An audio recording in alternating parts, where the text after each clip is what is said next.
వైఎస్ఆర్సీపీ అధినేత వైఎస్ జగన్ కీలక సమావేశం నిర్వహించారు. పార్టీ ఎమ్మెల్యేలు ఎమ్మెల్సీలతో భేటీ అయ్యారు. ప్రజా సమస్యలపై పోరాటం దిశగా వైఎస్ జగన్ దిశానిర్దేశం చేస్తున్నారు. ప్రజాపక్షంగా మరింత ముందుకు ఎలా వెళ్లాలనే దానిపై చర్చిస్తున్నారు. రానున్న రోజుల్లో అనుసరించాల్సిన వ్యూహాలపై దిశానిర్దేశం చేస్తున్నారు వైఎస్ జగన్. ఇదే అంశంపై మరింత సమాచారాన్ని మా కరెస్పాండెంట్ రవీందర్ అందిస్తారు.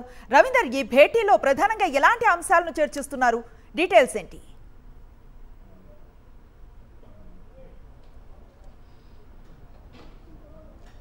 అనుశ్రీ, వైఎస్ఆర్ కాంగ్రెస్ పార్టీ కేంద్ర కార్యాలయం తాడేపల్లిలో ఈ సమావేశం జరుగుతుంది. పార్టీ అధినేత వైఎస్ జగన్మోహన్ రెడ్డి ఎమ్మెల్యేలు ఎమ్మెల్సీలతో కలిసి సమావేశంలో మాట్లాడుతున్నారు. ఈ సందర్భంగా అనేక అంశాల గురించి ఆయన ప్రస్తావన చేసినట్టు మన సమాచారం అవుతుంది. ఎందుకంటే ఈరోజు ఉదయం అసెంబ్లీలో బడ్జెట్ సమావేశాల సందర్భంగా గవర్నర్ ప్రసంగం సమయంలో తాము ప్రతిపక్ష హోదా గురించి డిమాండ్ చేస్తూ నిరసన తెలిపిన సంగతి తెలిసిందే. ఆ తర్వాత బాయ్కాట్ చేసి ఎమ్మెల్యేలు ఎమ్మెల్సీలు అందరూ కూడా వచ్చేశారు. ఆ తర్వాత ఏర్పాటు చేసుకున్నటువంటి సమావేశం సందర్భంగా అనేక అంశాల గురించి ప్రధానంగా ప్రస్తావన అయితే జరిగినట్టు మనకు తెలుస్తుంది. ముఖ్యంగా అసెంబ్లీలో ప్రతిపక్షం అనేది కంపల్సరీగా ఉండాల్సినటువంటి అవసరం ఉంటుంది. ఎందుకంటే ప్రజల సమస్యలు ఏంటనేది తెలియాలంటే ఖచ్చితంగా ప్రతిపక్షం అనేది అసెంబ్లీలో ఉండాల్సినటువంటి అవసరం ఉంటుంది.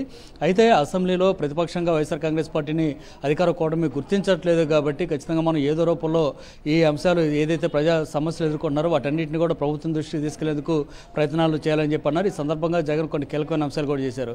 గతంలో ఎమ్మెల్యేలు కానీ ఎమ్మెల్సీ కానీ మిమ్మల్ని ఎన్నుకున్నారంటే ఇప్పుడు వాటికి సంబంధించి పూర్తి స్థాయిలో మీకు ఆ పదవులు ఇవ్వడం ద్వారా ప్రజల కోసం మీరు ఖచ్చితంగా పనిచేస్తున్నారనేటువంటిది జనంలోకి వెళ్లాల్సినటువంటి అవసరం ఉందని కూడా ఆయన చాలా స్పష్టంగా తెలియజేశారు. ప్రతిపక్షంలోనే ఎవరు ఏ విధంగా పనిచేస్తున్నారనేది, ఎంత అగ్రెసివ్గా పనిచేస్తున్నారు, ప్రజా సమస్యల పరిష్కారం కోసం ఏ విధంగా పోరాటం చేశారనే అంశాలన్నీ కూడా ప్రజలు గుర్తిస్తారు. కాబట్టి అందుకు అనుగుణంగా పనిచేయాలంటూ కూడా వైఎస్ జగన్ చెప్పారు. అట్లాగే అసలు ప్రతిపక్షాన్ని అసెంబ్లీలోకి రానివ్వకుండా గొంతు నిలుమే అంశం గురించి కూడా జగన్ ప్రస్తావించారు. గతంలో ముఖ్యమంత్రిగా జగన్ ఉన్న సమయంలో ఆయన ప్రసంగించే ప్రతిసారి కూడా, అంటే అసెంబ్లీలో ఆయన ప్రసంగించే ప్రతిసారి కూడా ఈ సమావేశంలో చంద్రబాబు ఉంటే బాగుండేది, చంద్రబాబు వింటే బాగుండేది అంటూ కూడా ఆయన తన ప్రసంగాన్ని మొదలుపెట్టేవాళ్ళు. అంటే ప్రతిపక్ష నాయకుడిగా చంద్రబాబును గుర్తించి ఆయన అసెంబ్లీలో ఉంటే బాగుండేది అనేటువంటి రీతిలో జగన్ తన ప్రసంగాన్ని కొనసాగించేవారు. ఆ అంశాన్ని కూడా ఇప్పుడు గుర్తు చేస్తూ మరి ఇప్పుడు ఎందుకని ప్రతిపక్షంగా ఉన్నటువంటి వైఎస్ఆర్ కాంగ్రెస్ పార్టీని చంద్రబాబు గుర్తించట్లేదని కూడా ఈ సందర్భంగా ప్రశ్నించినట్టు మనకు సమాచారం అవుతుంది. అయితే రేపు 28వ తారీఖున బడ్జెట్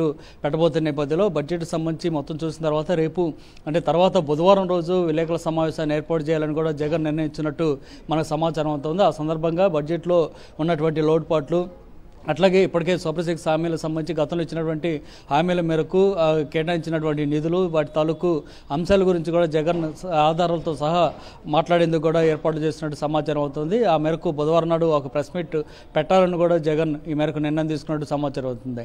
అట్లాగే ఇప్పటివరకు ప్రజల సంబంధించి సమస్యలను ఎక్కడ కూడా వినిపించకుండా చేసే ప్రయత్నం ప్రభుత్వం చేస్తున్నప్పుడు కూడా వీటన్నిటిని కూడా ప్రజలు గమనిస్తూనే ఉంటారు.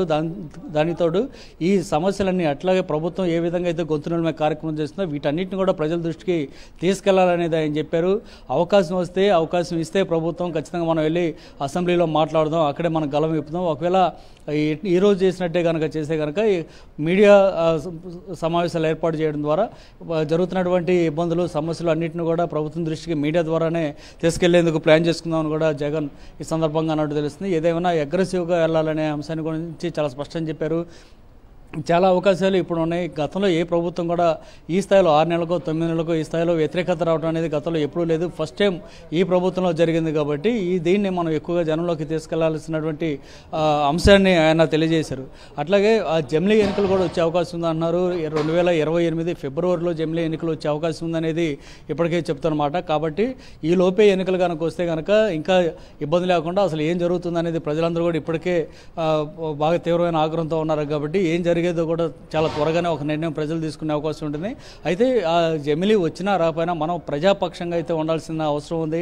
ప్రజాపక్షంగా ఎలాంటి పోరాటాలు చేయాలనేది కూడా ముందు ప్లాన్ చేసుకొని ఆ మేరకు ముందుకు వెళ్లాల్సినటువంటి అవసరం ఉందంటూ కూడా జగన్ ఈ సమావేశంలో చెప్పినట్టు తెలుస్తుంది. ఇంకా ఈ కార్యక్రమం అయితే కొనసాగుతూ ఉంది. Thank you Ravinder.